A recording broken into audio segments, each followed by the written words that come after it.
Imagine going to the gym, getting on the treadmill and like pushing yourself for a solid 30 minutes. Right, just a normal workout. Yeah, exactly. But then you discover that the exhaust from your own breathing is actually like poisoning you from the inside out. Which sounds completely It wild. sounds like a bizarre sci-fi premise, but that is exactly what your cellular biology is doing millions of times a second.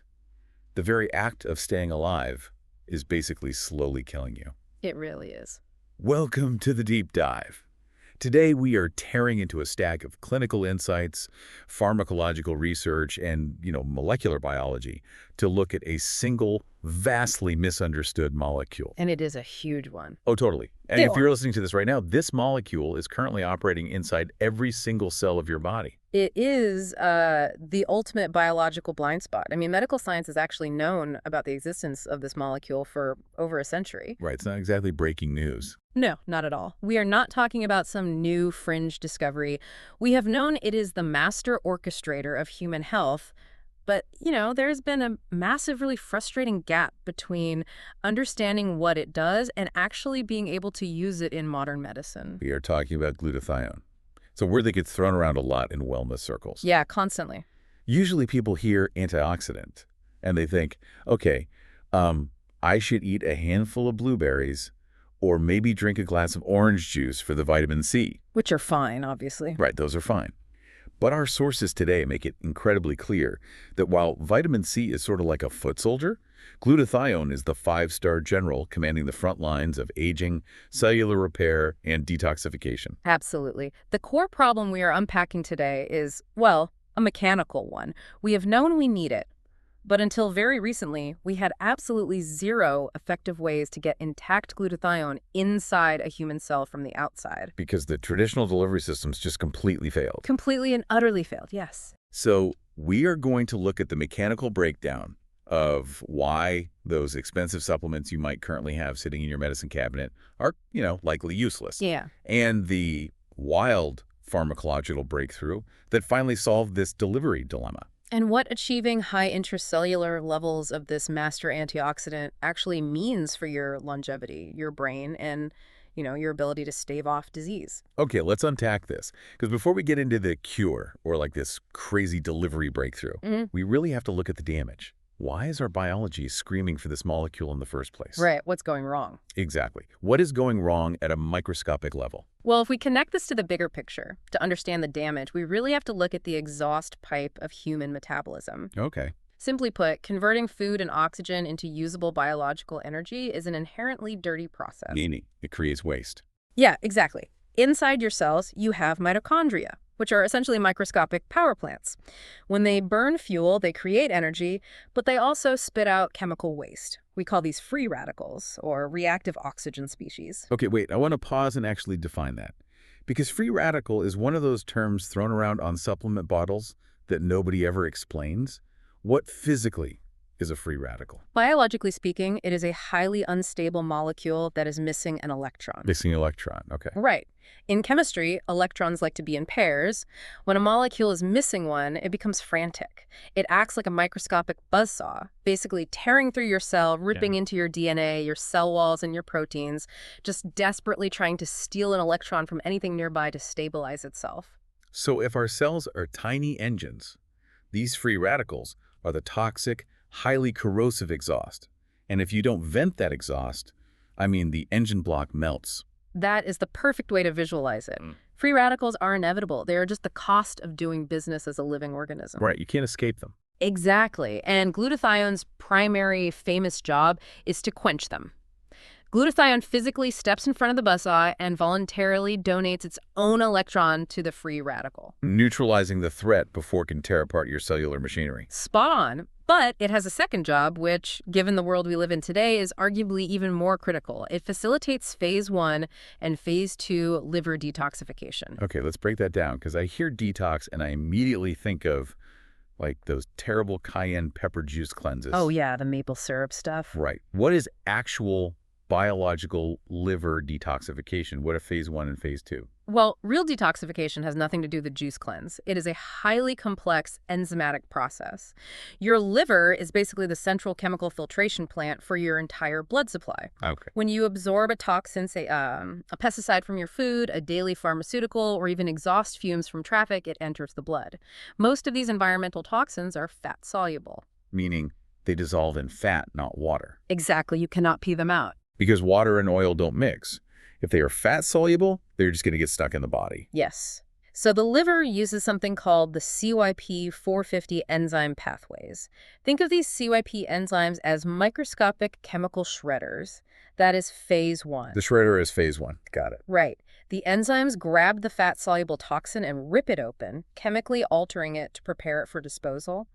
But here is the dangerous part. That intermediate shredded toxin is actually far more volatile and destructive than the original toxin was. Wait, really? So the liver actually makes the poison worse before it gets better? It has to in order to change its structure, but it's a race against time. That intermediate, highly toxic molecule must immediately be passed to phase 2. Which is where glutathione comes in. Exactly. Phase 2 is conjugation. The liver physically binds a glutathione molecule onto that volatile toxin. Glutathione acts like a heavy, water-soluble backpack. Oh, that makes sense. Yeah. So once attached, the toxin is neutralized. It is now water-soluble, and it can be safely flushed out of the body through your urine or bile. Okay, but if that elegant system is built into our biology, why are the sources pointing to a massive global health crisis? I mean, I'm looking at this statistic from the research. An Ennis Fauci statistic. Yeah. It predicts that by the years 2040 to 2050, 50% of the entire world's population will have non-alcoholic fatty liver disease, or turn to gosh. Half the globe. We aren't talking about chronic alcoholics here. No, we're talking about everyday people. You see, if we connect this to the bigger picture, our biology evolved over hundreds of thousands of years in a relatively pristine environment. Sure, no microplastics back then. Exactly. In just the last century, we have flooded our biology with tens of thousands of synthetic chemicals, daily medications, plastics, and highly processed diets. The liver is simply overwhelmed. You can't keep up. Right. The sheer volume of fat-soluble toxins coming in requires massive amounts of glutathione for phase 2 conjugation. The demand drastically outpaces the liver's ability to produce the molecule. So phase 1 is still shredding the toxins, but phase 2 has run out of glutathione backpacks to carry them out. Yes. The volatile toxins build up, and the liver, being completely overwhelmed, goes into a desperate quarantine protocol. It begins shoving those toxins into fat cells right there within the organ itself. Wow. Yeah, it literally becomes a fatty, diseased organ because it cannot keep up with the waste removal. I can hear a listener right now thinking, well, I just had my annual checkup, my doctor ran my blood work, and my liver enzymes, my AST and ALT, were perfectly normal.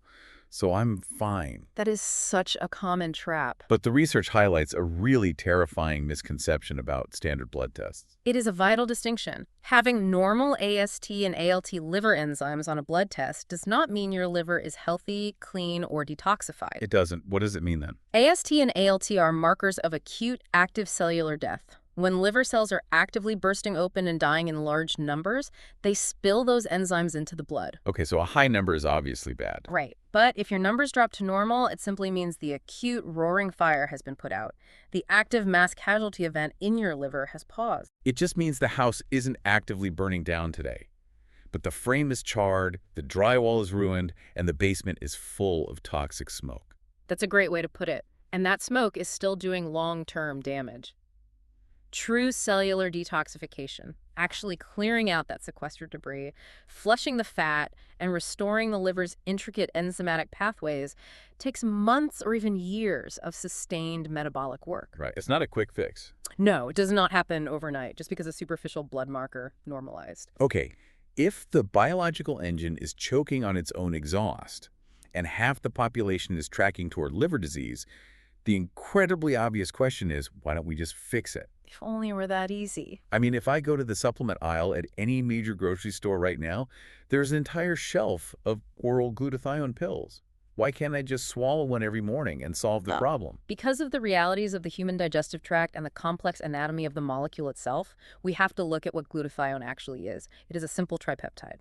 A tripeptide. Right.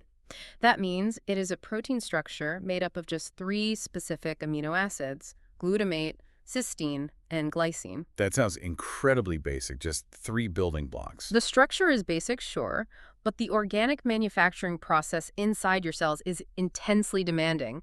To build one single molecule of glutathione, your cellular factory needs those 3 amino acids present at the exact same time. Okay, makes sense. But it also requires 2 specific enzymes to physically link them together. It requires ATP, which is raw cellular energy. It requires NAD. And it requires a heavy metal catalyst, specifically selenium, to spark the reaction. Wow. Okay, so it's not just dropping off lumber at a construction site. You need the lumber, the power tools, the electricity, the foreman, and the workers all firing perfectly in sync. And if even one of those components is missing, or if the cell is already depleted of energy because it's fighting massive inflammation, the entire assembly line shuts down. The factory just stops. Yeah. Yes. Now, let's look at that oral supplement. You swallow a capsule of pure glutathione. What happens? It hits the stomach. The human digestive system is a vat of hydrochloric acid and aggressive enzymes designed for one singular purpose: to rip complex biological structures apart into their base components. Hold on, I really want to push back on this because there is a multi-million-dollar industry selling oral, sublingual, and liposomal glutathione. Are you telling me that when someone spends $80 on a bottle of those pills, their cells are not actually receiving a single intact molecule of glutathione? That is precisely what the pharmacokinetic data shows. The digestive enzymes look at that tripeptide and immediately chop it into pieces. The molecule is denatured and destroyed long before it ever reaches the intestinal wall. That is insane. It is. What actually passes into your bloodstream is not glutathione. It is just a randomized soup of glutamate, cysteine, and glycine. So the pill is dead on arrival. It is functionally useless as an intact delivery system. Now, those leftover amino acids travel to the liver, and the liver might try to scoop them up and reconstruct them back into glutathione. But we just said the liver's usually broken. Right. We just established that in most people, the liver is already toxic, overwhelmed, and severely depleted of the ATP required to run that assembly line. Handing a pile of disassembled parts to a broken, exhausted factory does not guarantee a finished product. The medical establishment has to know this, right? They aren't prescribing over-the-counter glutathione in hospitals for acute liver failure, are they? They absolutely know it. Our sources highlight that the FDA has only ever approved one specific product related to this entire biochemical pathway, which is NAC, or N-acetylcysteine. Right. ER doctors push that for Tylenol overdoses. Exactly. When someone overdoses on Tylenol, it aggressively and rapidly strips the liver of its glutathione stores, leading to massive fatal liver necrosis. Oh. Yeah. And the ER doesn't give them a glutathione pill because it would be destroyed in the stomach. They give them massive intravenous doses of NAC. So what is NAC doing then? Well, NAC is not glutathione. It is a highly bioavailable form of cysteine, which is the rate-limiting amino acid for the assembly line. NAC acts like a chemical whip. It violently forces the liver to work overtime and manufacture its own glutathione to stop the tissue death. This highlights a massive blind spot most of us have regarding how our bodies actually absorb and use nutrients. Oh. The sources go on a really interesting tangent about dietary protein versus amino acids. It's a crucial distinction. Yeah, I think most people, myself included, assume that if I eat a massive steak or chug a whey protein shake after the gym, my body has all the raw materials it needs to build muscle, peptides, or enzymes. It is a huge nutritional misconception. People conflate complex dietary proteins with cellular building blocks. Your cells cannot use a piece of steak. They need pure, isolated amino acids. So the body has to break the steak down first. Right. When you consume complex proteins, your body has to expend a massive amount of its own energy and resources to digest, break down, and filter that protein. The data from the research shows that something like standard whey protein might only be about 20% bioavailable for actual cellular synthesis. Wait, only 20%? What happens to the other 80%? It is processed as caloric waste. The kidneys and liver have to work overtime to filter out the nitrogenous waste and excrete it. That seems so inefficient. It is. Conversely, if you bypass the complex proteins and consume pure, full-spectrum essential amino acids, where the digestive work is already done, absorption can be upwards of 99% with virtually zero caloric impact or waste. The building blocks just slide right into the blood, ready to be used. Exactly. But here is the catch regarding cellular assembly lines. The body operates on an all-or-nothing principle. If your cell is trying to build a complex protein and it has an abundance of 20 amino acids but is missing just one specific essential amino acid, the assembly stops entirely. It just quits. Yeah, it doesn't build a 95% complete protein. The entire process halts. Which loops us right back to our central problem. If the digestive tract destroys the molecule, and we can't rely on our exhausted internal assembly line to rebuild it, how did pharmacology try to bypass the gut entirely? For decades, the only viable bypass was intravenous therapy, 5Es. You skip the stomach acid and dump the molecule directly into the blood plasma. I've seen wellness clinics offering glutathione IV drips for hundreds of dollars a session. But the research refers to these high-dose 5E pushes, like dumping 10 grams of glutathione into the vein of a Parkinson's patient, as barbaric. Why is it barbaric if it bypasses the gut? Because it completely ignores how blood plasma and kidney filtration actually work. Blood plasma is not a storage facility, it is a highly regulated highway. Right. When you introduce a sudden, massive, unnatural spike of a foreign peptide into the plasma, the body's homeostatic sensors panic. The kidneys immediately go into hyperdrive, recognizing the extreme concentration as a systemic imbalance. So the kidneys just open the floodgates. They filter the vast majority of it out of the blood and dump it directly into your bladder within 5 to 15 minutes. Not fast. Yes. It is a wildly expensive, fleeting spike that vanishes before it can achieve the sustained intracellular saturation required to do any meaningful metabolic repair inside the tissues. Okay, so oral pills are shredded by acid.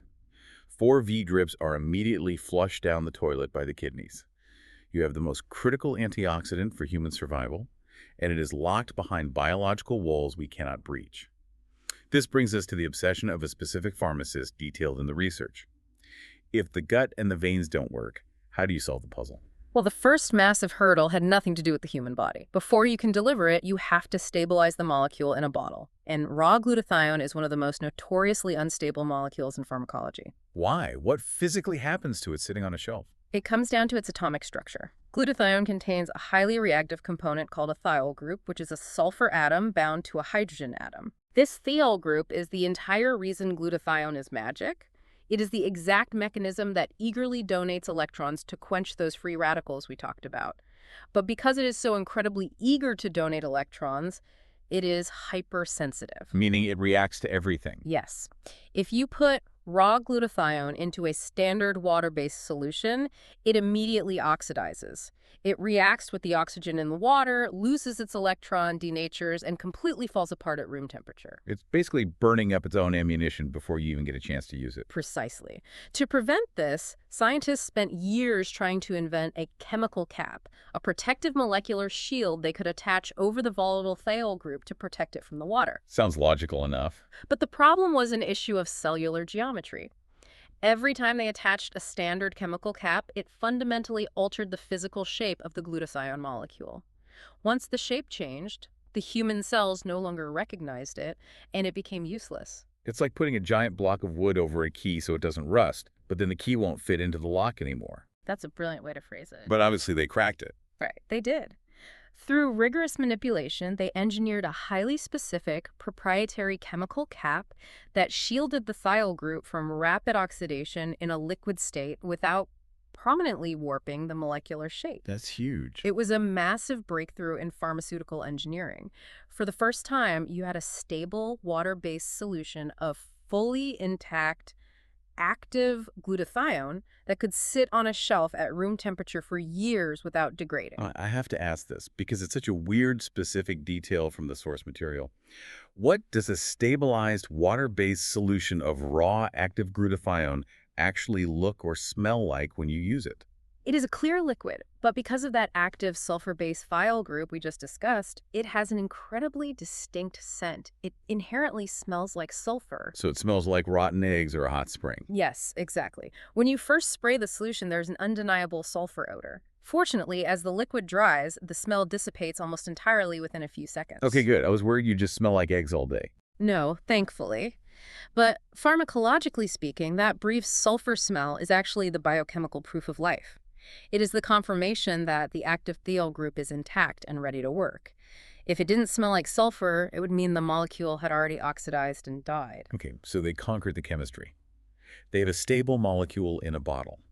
But having it in a bottle doesn't get it into the human sol. The digestive system destroys it. The IV route flushes it. So they turn to the final frontier of delivery, the human skin. Which is an incredibly hostile route. The skin, the stratum corneum, is the body's largest organ, and its primary evolutionary job is to be a thick, impenetrable brick wall. Right, to keep bad stuff out. It is designed to keep external chemicals out of your bloodstream. Most complex molecules, including normal glutathione, are simply too massive and clumsy to squeeze through the tight lipid layers of the skin. So how do you turn this sulfur-smelling liquid into a transdermal Trojan horse? How do you get a massive molecule through a microscopic brick wall? They utilized a technique rooted in physical chemistry known as molecular folding or enveloping. Molecules are not rigid blocks. They have dynamic shapes dictated by the repulsion of their electrons. So they can be bent. Yes. By carefully manipulating the solvent temperatures, the physical pressures, and the chemical environment of the liquid base, researchers essentially forced the physical bonds of the glutathione molecule to bend and collapse in on themselves. It's like taking a giant, clumsy piece of biological origami and folding it down into a tiny, dense, compact square. Exactly. They dramatically reduced its surface area and its physical footprint without breaking the atomic bonds. But making it small enough to slip past the outer dead layers of the skin is only half the battle. Because it still has to get inside the cell. Right. Getting it through the skin is one thing. Getting it inside the actual living cell is the real miracle. And to do that, they exploited a highly specific biological lock-and-key mechanism. Here's where it gets really interesting. The source material goes deep into this. It isn't just passive absorption. They targeted the ACE2 receptors. Now, anyone who has read the news over the last few years has heard the term ACE2 receptor in the context of viruses, but what are they actually doing normally? Every single cell in your body is surrounded by a cell wall, a phospholipid bilayer. Floating in that wall are thicker areas called lipid rafts. And embedded within those lipid rafts are the ACE2 receptors. Okay, so they sit on the surface. Yes. These receptors are essentially highly selective communication gateways.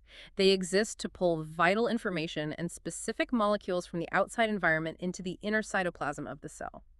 The brilliant part of this delivery system is that the liquid base carrying the folded glutathione is engineered to specifically bind to these ACE2 receptors. So if I understand this correctly, standard transdermal creams, like an over-the-counter hormone cream or moisturizer, they just sort of passively seep into the skin? They try to, yeah. They are like a crowd of people spilling over the sidewalk outside a nightclub, hoping to slowly leak through the cracks in the walls over 24 hours. But this folded molecule mechanism is walking right up to the ACE2 receptor, flashing a VIP pass. And the bouncer is personally escorting it straight through the velvet rope and directly onto the dance floor inside the cell. That is a highly accurate way to visualize it. The ACE2 receptor physically grabs the liquid base and pulls the encapsulated glutathione directly through the cell wall.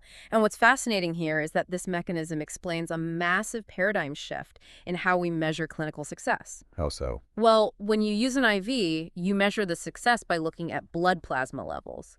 But with this ACE2 receptor-mediated transdermal delivery, the molecule largely avoids the blood plasma highway. It doesn't float around in the blood. It gets pulled immediately into the tissues. So if a doctor pulls your blood plasma to check your glutathione levels after using this, they might not see a huge spike because it's a ghost. It isn't in the plasma anymore. Exactly. To prove this delivery system works, you cannot look at plasma.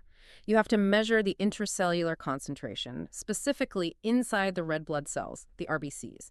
That is the holy grail of pharmacology. Meaning it's actually where it needs to be. Yes, not floating in the blood, but actively saturated inside the cell where the mitochondria are producing the exhaust and the DNA needs repairing. We have bypassed the scumming acid, we have bypassed the kidney filtration, we've folded the molecule, tricked the ACE2 receptors, and successfully breached the cell wall. The payload has been delivered. So what actually happens to the human being when this master molecule finally gets inside? The clinical response to achieving intracellular saturation depends almost entirely on the individual's genetic code. Specifically, it depends on a biochemical superhighway called methylation. And this brings us to a massive silent genetic lottery that a huge percentage of our listeners are participating in without even knowing it, the MTHFR gene mutation. It is arguably one of the most critical genetic variations impacting human health today. The epidemiological data shows that anywhere between 44% to a staggering 60% of the general population carries some variation of the MTHFR gene mutation. Over half the people listening to this deep dive right now have this mutation. What does MTHFR actually stand for, and what does the mutation biologically break? MTHFR stands for methylene hydrofolate reductase. It is the gene that provides the blueprint for an enzyme responsible for methylation. Okay, and methylation is what? Methylation is a very simple concept. It is the biological process of taking a methyl group, which is just one carbon atom attached to 3 hydrogen atoms, and snapping it onto another molecule to change how that molecule functions. Like a light switch. Exactly. Methylation is how your body turns genes on and off, how it repairs DNA, and crucially, how it drives the transsulfuration pathway. The transsulfuration pathway, meaning the pathway that handles sulfur, Yeah. which goes right back to the sulfur-based siol group on our glutathione molecule. Exactly. The transsulfuration pathway is the internal cellular assembly line that converts precursor amino acids like homocysteine into cysteine, which is then used to manufacture glutathione. Right, the assembly line from earlier. Yes. Mhm. If you have an MTHFR gene mutation, what we call a single nucleotide polymorphism, or SNP, there is a tiny typo in your DNA code. One single letter is wrong. Because of that one wrong letter, the enzyme your body builds is structurally floppy and highly inefficient. So for these people, potentially 60% of our listeners, their internal factory is genetically handicapped. They literally cannot methylate efficiently, which means they cannot build glutathione fast enough to keep up with the toxic exhaust their cells are producing. Precisely. They exist in a chronic state of low-level oxidative stress and cellular starvation. Now, when these specific individuals apply this highly bioavailable transdermal glutathione, the clinical anecdotes noted in the research are absolutely explosive. Because they've been starving for it. Right, because their cells have been starved of this molecule their entire lives, this sudden influx of ready-to-use intracellular glutathione produces a profound, almost instantaneous systemic shift. The sources mention people experiencing a massive lifting of brain fog and a huge surge of energy within 15 to 20 minutes of applying the spray to their skin. But it explicitly points out this isn't a jittery, heart-racing energy like drinking 3 shots of espresso. No, caffeine acts on your adrenal glands. It's a stimulant that borrows energy from tomorrow. The energy experienced from glutathione delivery is intrinsic biological energy. The mechanism behind why this energy surge happens is fascinating. Glutathione is known in biology as an ATP-sparing molecule. Okay, let's unpack that. ATP, adenosine triphosphate, is the actual energy currency of the cell. It's the electricity. Right. When a cell is overwhelmed by those free radical buzzsaws we talked about earlier, it goes into survival mode. It has to divert massive amounts of its ATP electricity just to fight the fires, constantly repairing structural damage just to stay alive. Spending all its money on emergency triage. Exactly. When you deliver a flood of exogenous, perfectly formed glutathione straight into the cell, the glutathione immediately jumps on the grenades. It neutralizes the free radicals instantly. And suddenly the cell realizes the fire's out. It doesn't have to spend its electricity on survival anymore. Exactly. The cell suddenly has a massive surplus of unspent ATP. And what does a biological cell do when it has surplus energy? It immediately pivots from survival to long-delayed maintenance and optimization. Like cleaning house. Yes. It starts repairing DNA strands, optimizing mitochondrial output, and firing neuronal pathways efficiently. That sudden, massive freeing up of cellular electricity is what the individual consciously feels as a wave of clean energy and mental clarity. You have removed the metabolic parking brake. That concept of a broken internal assembly line mirrors a historical medical failure the source material dives into regarding folic acid. I want to touch on this because it highlights just how frequently the pharmaceutical industry completely misunderstands human biochemistry. It is one of the greatest cautionary tales in modern pharmacology. For roughly a century, the medical establishment blindly prescribed synthetic folic acid to everyone: pregnant women to prevent birth defects, patients with chronic anemia, anyone with a B vitamin deficiency. Because they thought it was a straight one-to-one fix. Right. The clinical assumption was simplistic. Folic acid is a B vitamin. The body needs B vitamins, therefore give them folic acid and the problem is solved. But folic acid isn't the finished product. It's just a raw material. Exactly. Folic acid is a completely synthetic molecule. It is biologically useless to the human body in that form.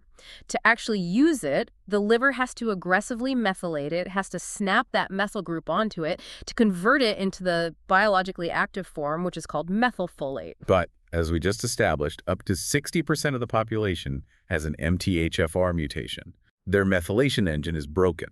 So they swallow the synthetic folic acid pill, but their body literally cannot run the conversion process. What happens to the pill then? Does it just pass through? It doesn't just pass through harmlessly.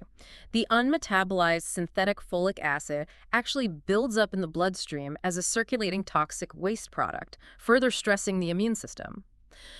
The sources detail countless cases of doctors treating patients for chronic anemia by writing prescription after prescription for heavy iron and synthetic folic acid month after month with absolutely zero clinical improvement. The patients remain exhausted and sick. Because the doctors were basically pouring raw, unrefined crude oil into a car engine and wondering why it wouldn't start. Exactly.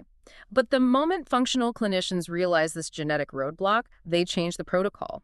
They stopped prescribing folic acid and simply switched to pre-methylated methylfolate, meaning the chemical conversion step was already done in a laboratory before the patient swallowed it. And what happened? The anemia often reversed almost instantly. The cells didn't have to do any work, they just absorbed the active molecule directly. So utilizing this transdermal stabilized glutathione operates on that exact same philosophical paradigm. Stop relying on a stressed, toxic, or genetically handicapped liver to do the heavy lifting of chemical assembly.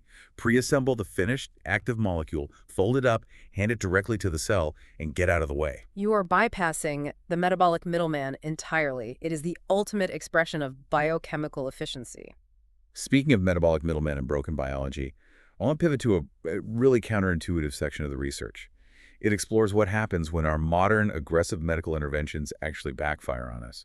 And it draws a very direct, alarming line between cellular toxicity and one of the biggest pharmaceutical trends of the decade, rapid weight loss. This is a massive physiological crisis that is currently unfolding, and almost no one in the mainstream medical community is talking about the cellular mechanics of it.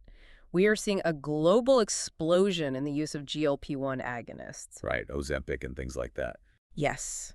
These are injectable medications that alter metabolic signaling and induce incredibly rapid, significant melting away of adipose tissue or body fat. Right, people are losing 50, 60 pounds of fat in a matter of months.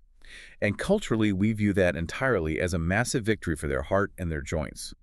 But the sources highlight a very dark biological reality to losing fat that quickly. To understand the danger, we have to revisit the concept of the liver's quarantine protocol. Adipose tissue, fat, is not just biologically inert stored calories. In a toxic modern environment, fat acts as the body's primary toxic dumping ground. A dumping ground. Yes. When you absorb heavy metals, microplastics, pesticides, and endocrine disruptors, and your liver cannot shred them fast enough, the body panics. It knows those toxins will destroy your brain and your heart if they keep circulating in the blood. So it shoves them into your fat cells, binds them to the lipids, and locks the door. The fat is literally a biological hazmat storage facility. Precisely. It keeps the systemic circulation relatively clean. But consider what happens mechanically when you introduce a powerful drug that signals those fat cells to rapidly shrink and die off. It's like taking a wrecking ball to a condemned building full of asbestos, but you forgot to put up the containment tent. The toxic dust just blasts into the neighborhood. That is exactly what happens on a cellular level. As those adipose cells rapidly melt away, they crack open. All of those sequestered environmental toxins, heavy metals, and stored pharmaceuticals from years past are suddenly dumped directly back into the bloodstream all at once. That sounds incredibly dangerous. It is. The liver, which was already struggling, is suddenly hit with a massive concentrated tsunami of highly volatile, toxic waste. And the research points out that this mechanism explains why so many people undergoing these rapid weight loss protocols experience severe, prolonged side effects like intense nausea, deep body aches, and debilitating flu-like symptoms. They assume it's a side effect of the drug itself, or maybe a virus, but it's actually acute systemic toxicity. They are literally poisoning themselves from the inside out with their own melting fat. And what is the one molecule fundamentally required to execute phase 2 conjugation, bind to that sudden trash dump, neutralize the toxins, and safely escort them out through the kidneys. Glutathione. Right.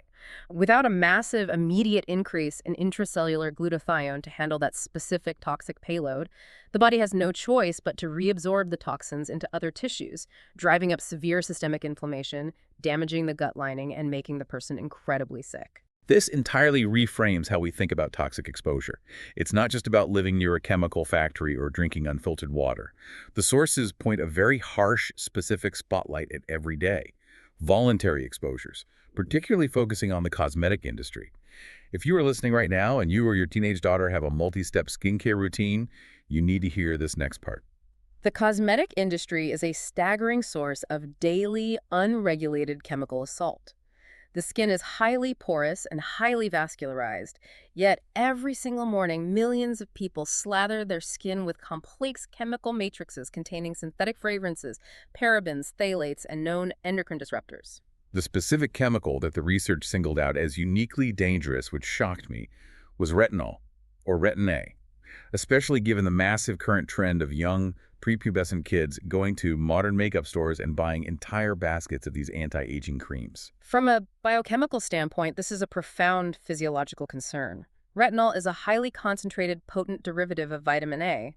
In the clinical pharmacological world, vitamin A toxicity is a known, heavily regulated issue. Regulated how? Well, oral vitamin A derivatives are so toxic to cellular development that pharmacists legally require women to take multiple pregnancy tests before dispensing them because they will cause severe fetal mutations.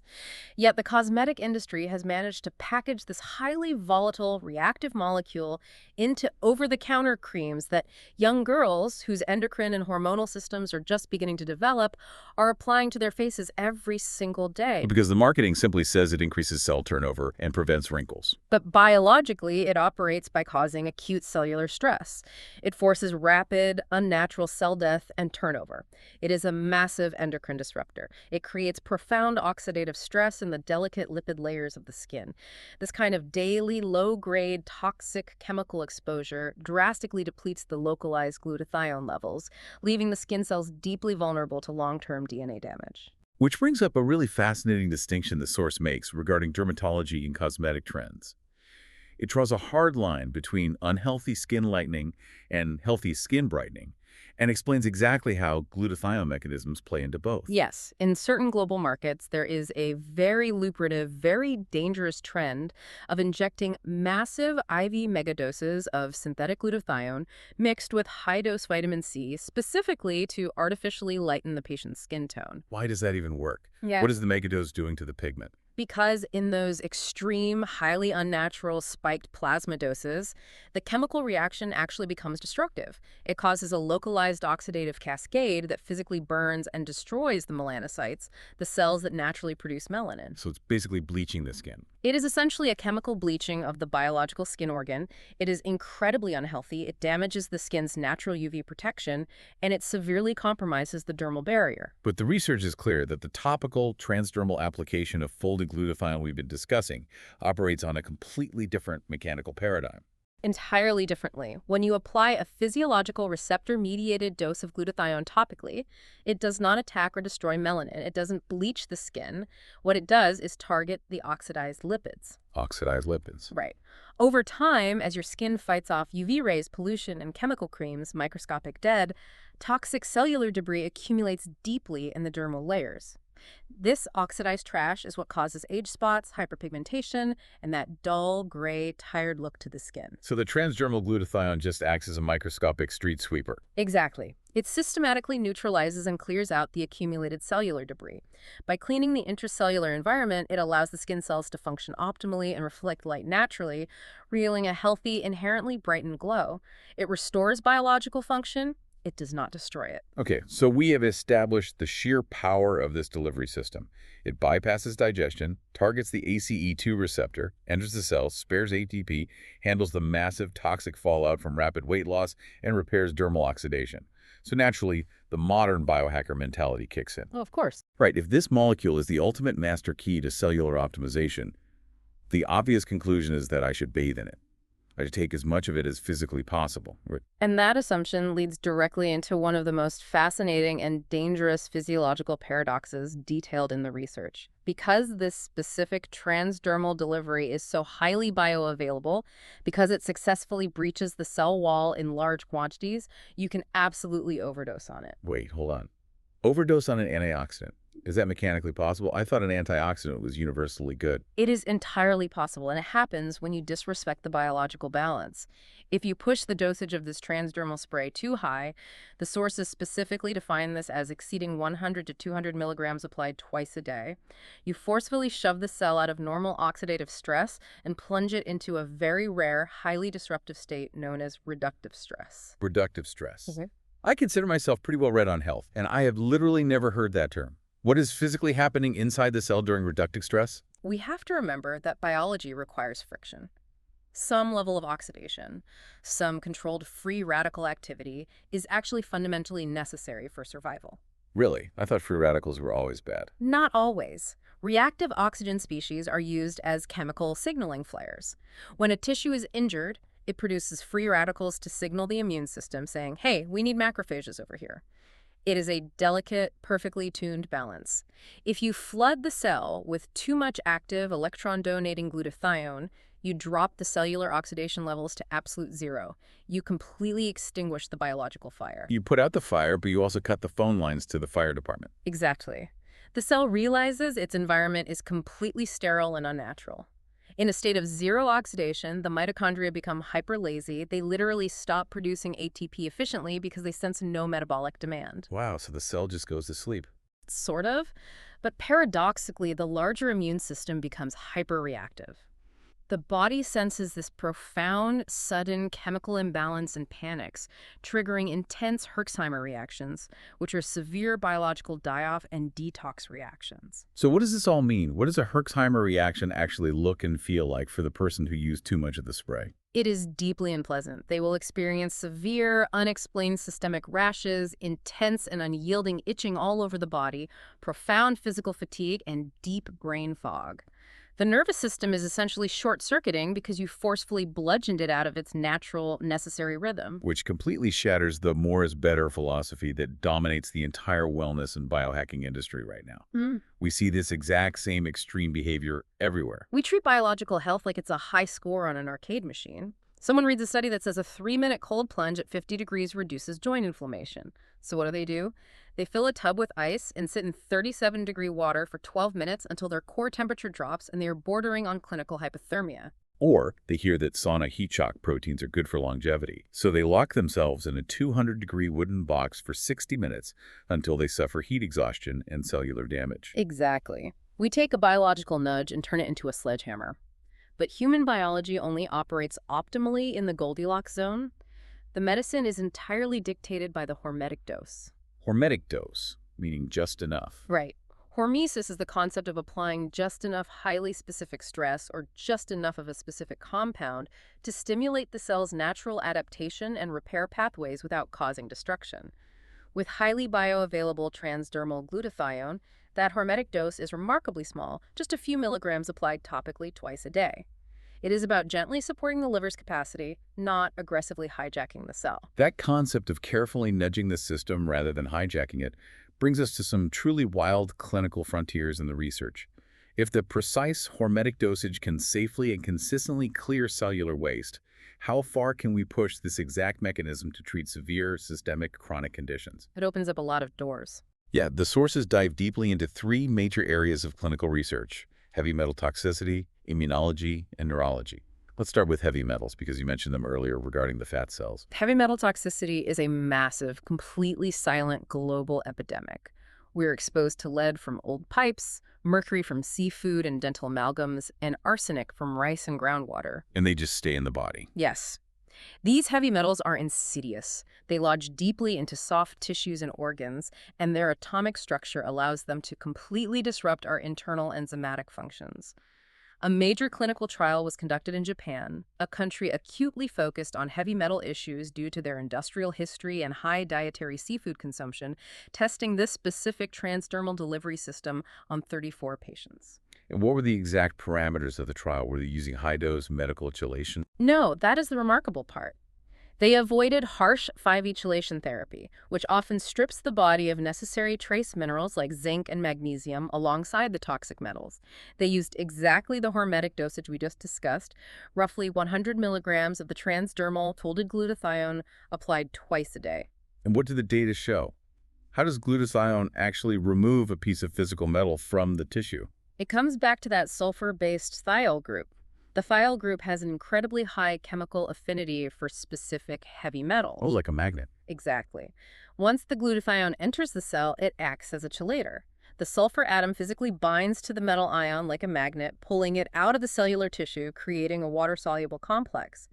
The trial results showed a statistically significant measured increase in the urinary excretion of arsenic, mercury, and cadmium. So the patients were literally peeing out the heavy metals that had been stuck in their organs. Yes. The intracellular glutathione bound the metals and safely escorted them out through the kidney filtration system. It is important to be medically precise here, though.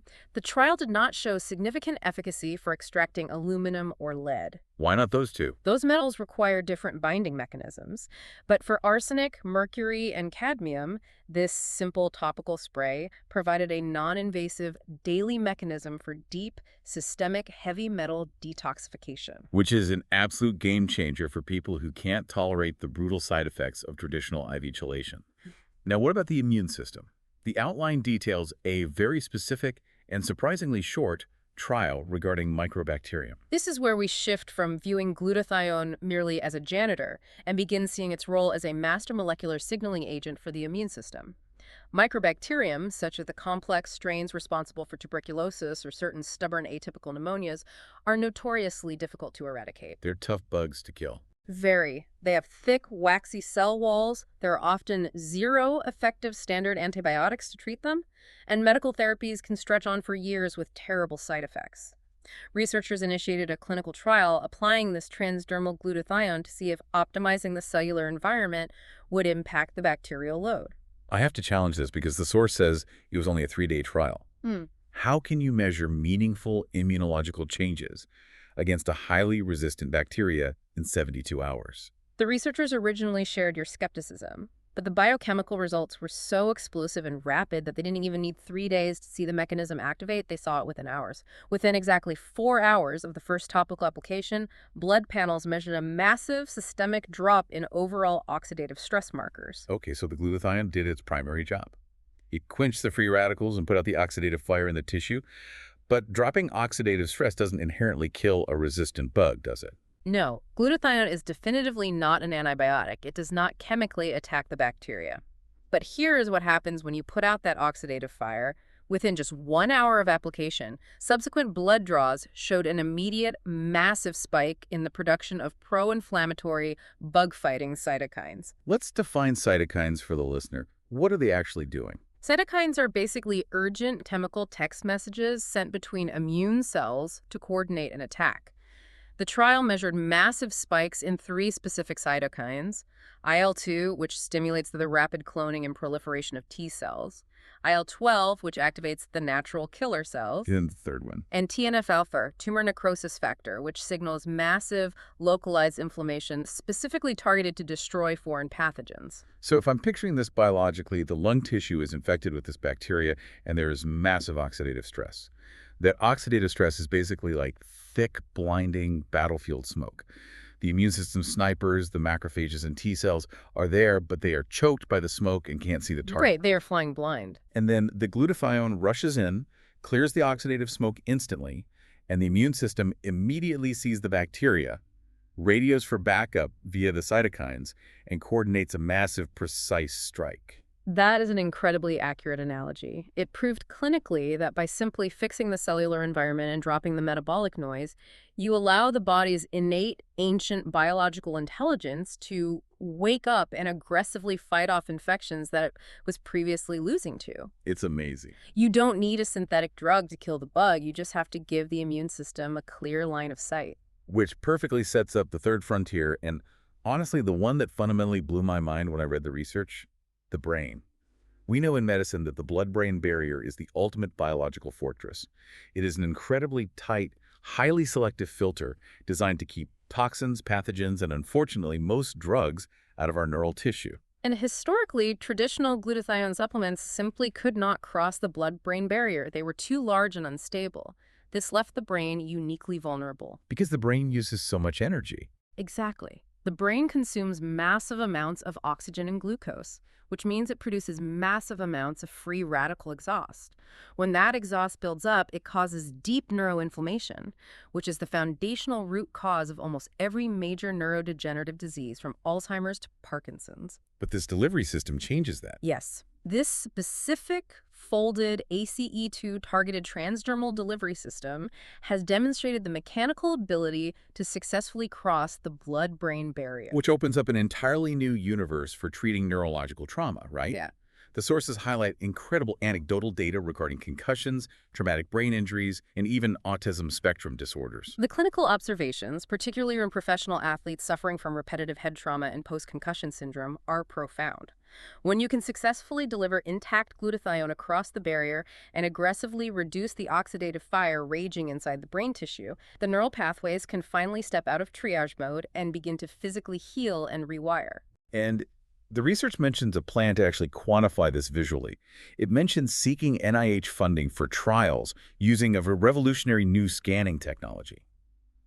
Because traditionally, how do you even measure glutathione in a living human brain? Historically, you couldn't. Measuring anything specific inside the brain required highly invasive surgical procedures or injecting the patient with toxic radioactive contrast dyes for PET scans. But a revolutionary new needle-free brain scanner has recently been developed. How does it work? This technology uses advanced spectroscopy to specifically map and measure the concentration of the exact 3 amino acids that make up glutathione in real time, non-invasively. So you could spray this transdermal glutathione on a patient's neck, put them in the scanner, and literally watch their brain tissue light up as the folded molecules cross the barrier. Exactly. You could map the exact saturation levels in highly specific brain regions. Take Parkinson's disease, for example.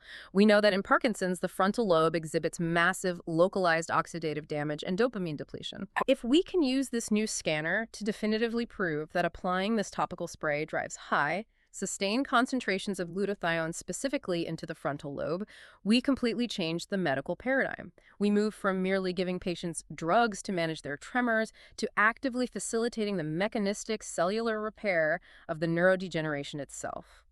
This exact concept of paradigm shifts raises a massive question about how modern medicine views disease in general, particularly autoimmune diseases. When a patient has an autoimmune condition where the immune system attacks the brain or the joints or the thyroid, the standard medical protocol is to just prescribe heavy immunosuppressant drugs to turn the immune system off. Which is a catastrophic, fundamental misunderstanding of evolutionary biology. Let's look at Hashimoto's disease, a condition where the immune system relentlessly attacked the thyroid gland. Okay. Western allopathic medicine views this as a dysfunctional immune system that has suddenly gone crazy and confused friend for foe. But emerging functional immunology asks a deeply different, more logical question. What if the immune system is actually functioning perfectly? What do you mean perfectly? It's destroying the person's own organ. Think back to our discussion on heavy metals. We know that metals like mercury and cadmium love to lodge deeply into highly vascularized glandular tissue, particularly the thyroid. What if the immune system isn't attacking the healthy thyroid tissue blindly? Wait, you mean it's aiming at the metal? Exactly. What if the macrophages and T cells clearly see the hidden heavy metal lodged inside the cells, recognize it as a lethal threat, and are launching a perfectly calculated, highly aggressive attack to destroy the metal? And the thyroid tissue is getting shredded as collateral damage in the crossfire. It's a war zone. Exactly.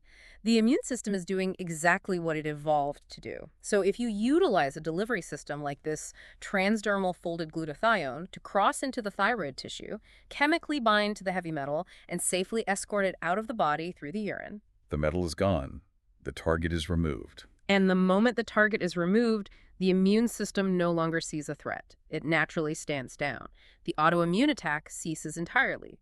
You didn't suppress the immune system with toxic drugs, you simply removed the hidden trigger it was rightfully attacking.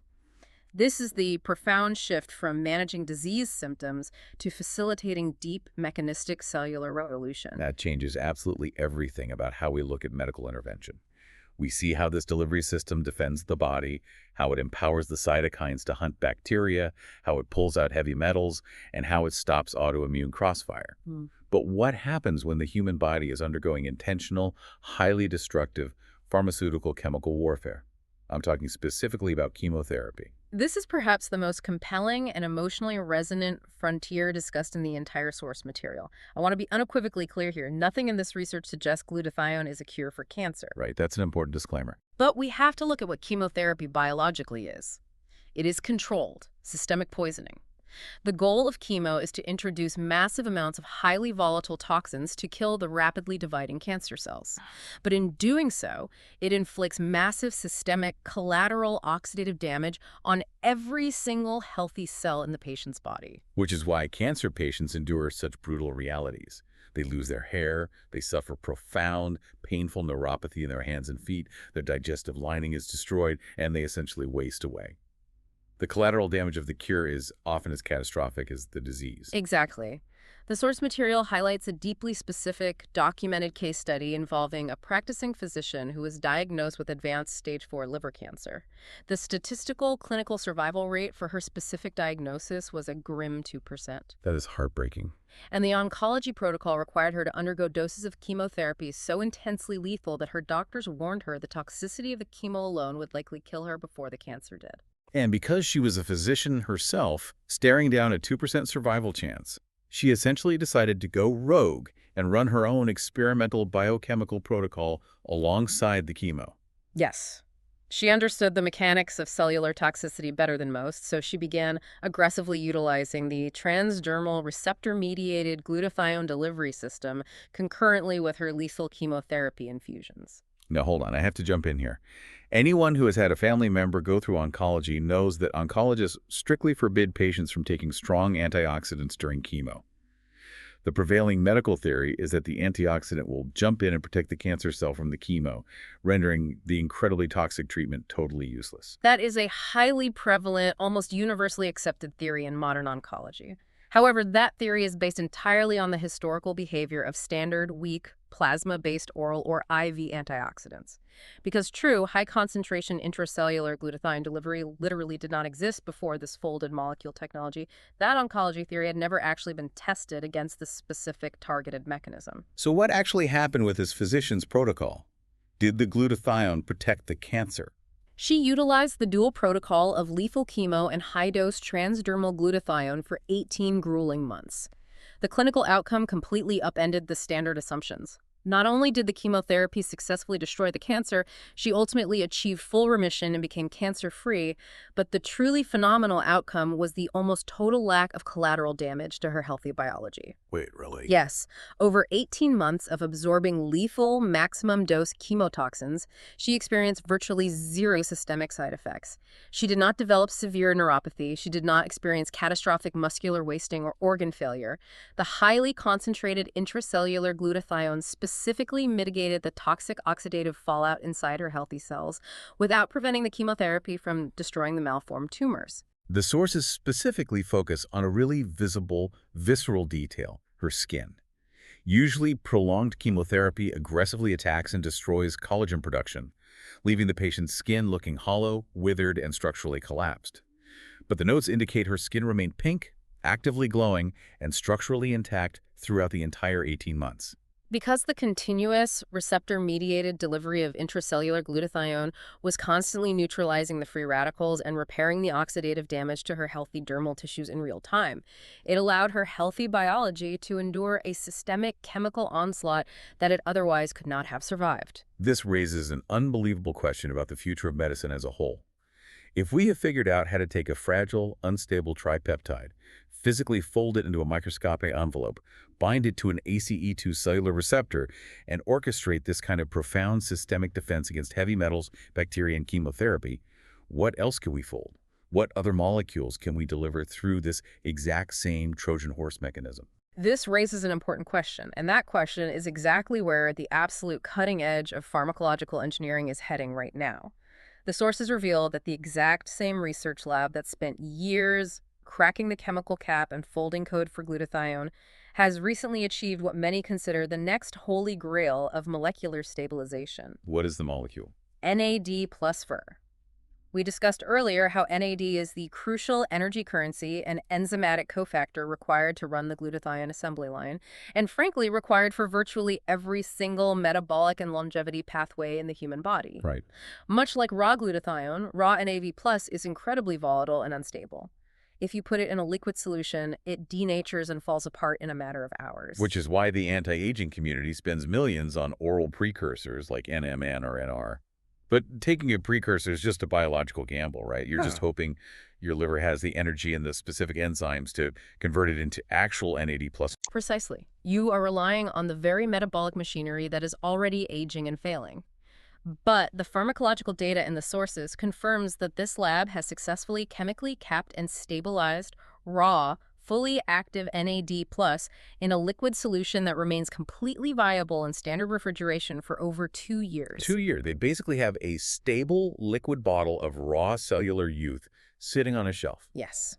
The next massive hurdle, the multi-year challenge they are aggressively engineering right now, is taking that stabilized liquid NAD+ and applying the exact molecular folding and receptor binding mechanism to make it successfully transdermal. So they can pull that off. If they can figure out how to fold it correctly and deliver pure, intact NAD+ directly into the mitochondria via a simple skin spray, bypassing the gut and the liver entirely, the clinical implications for reversing systemic mitochondrial dysfunction, treating chronic fatigue, and genuinely reversing biological aging are staggering. And the sources mentioned, they are zooming in even further than that. They aren't just looking at massive energy molecules. They are looking at isolating incredibly specific tiny peptide sequences, microscopic chains of maybe 4 or 5 specific amino acids that act as the precise biological blueprints for specialized tissue repair, like generating new bone density or rebuilding specific layers of the dermal matrix. And they plan to deliver these blueprints via this exact same folded transdermal mechanism. It is the ultimate evolution of precision bioengineering. The current pharmaceutical model is based on taking a giant, clumsy, systemic drug that blasts through the entire body, altering dozens of pathways and causing cascades of side effects just to manage one symptom. Right, it's a shotgun approach. Exactly. This new paradigm is entirely different. You isolate the exact microscopic puzzle piece that a specific failing tissue requires, you fold it up, you target a specific cellular receptor, and you hand-deliver the blueprint straight through the cell wall. Okay, let's pull all these threads together because we have tracked this master molecule on an unbelievable journey today. We started by looking at cellular metabolism as an engine producing toxic exhaust. We saw how glutathione is the fundamental requirement for phase 2 liver detox, and how our modern environment is bankrupting that system, leading to a global fatty liver epidemic. We examine the mechanical failures of the medical system, how swallowing oral pills is a fool's errand because the digestive acid shreds the molecule, and how expensive IV pushes are largely flushed out by the kidneys before they can achieve cellular saturation. And then we watched pharmacology completely bypass those biological roadblocks. We explored the invention of the chemical cap that stabilized the volatile sulfur-thiol group, the molecular folding that allowed it to slip past the skin barrier, and the brilliant exploitation of the ACE2 receptors that pulled the molecule directly into the cell. Which unlocked a profound understanding of our own biology. We saw how bypassing the MTHFR genetic mutation frees up massive amounts of ATP, curing chronic brain fog. We understand why rapid weight loss on GLP-1 drugs causes severe toxicity, as melting fat cells dump sequestered heavy metals into the blood, and how intracellular glutathione is the necessary cleanup crew. And perhaps most importantly, we learned the vital biological lesson of the Goldilocks zone, that the wellness industry's obsession with more is always better is dangerous. Pushing the cell into reductive stress and extinguishing the biological fire entirely is just as catastrophic as leaving it in a state of oxidative stress. It is all about the delicate, targeted, hormetic nudge. Which brings us perfectly to the overarching, deeply resonant philosophy highlighted at the very end of the source material. It is a philosophy inspired by the lead researcher's own 89-year-old father, a man who lived a robust, incredibly active life right up until his final days, avoiding the slow, agonizing decline we have come to accept as normal aging. Right. It forces us to take a hard, critical look at the modern medical landscape. There are over 3,000 distinct pharmaceutical drugs currently approved and on the market. And almost every single one of them operates on the assumption that the human body is flawed, stupid, and needs to be chemically overridden.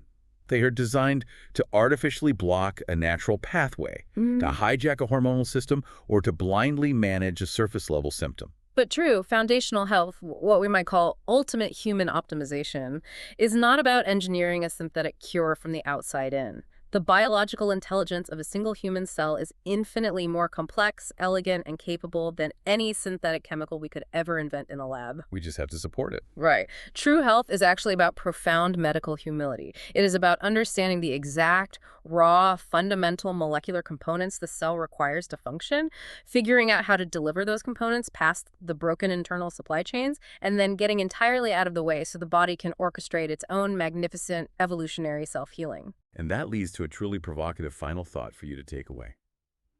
If giving ourselves the exact molecular equivalent of simply taking out the daily trash can safely reverse so much systemic dysfunction, from reversing brain fog to actively chelating heavy metals out of our organs to mitigating the horrific ravages of chemotherapy without stopping the cure, it makes you fundamentally question our core assumptions. Is biological aging actually a permanent, fixed, linear countdown dictated by time? Or is the physical decay of aging, to a massive extent, just the accumulated symptom of a localized microscopic cellular waste management strike? A strike that we finally, after 100 years of searching, have the exact molecular tools to negotiate with. Think about that next time you take a supplement. Until next time, keep digging.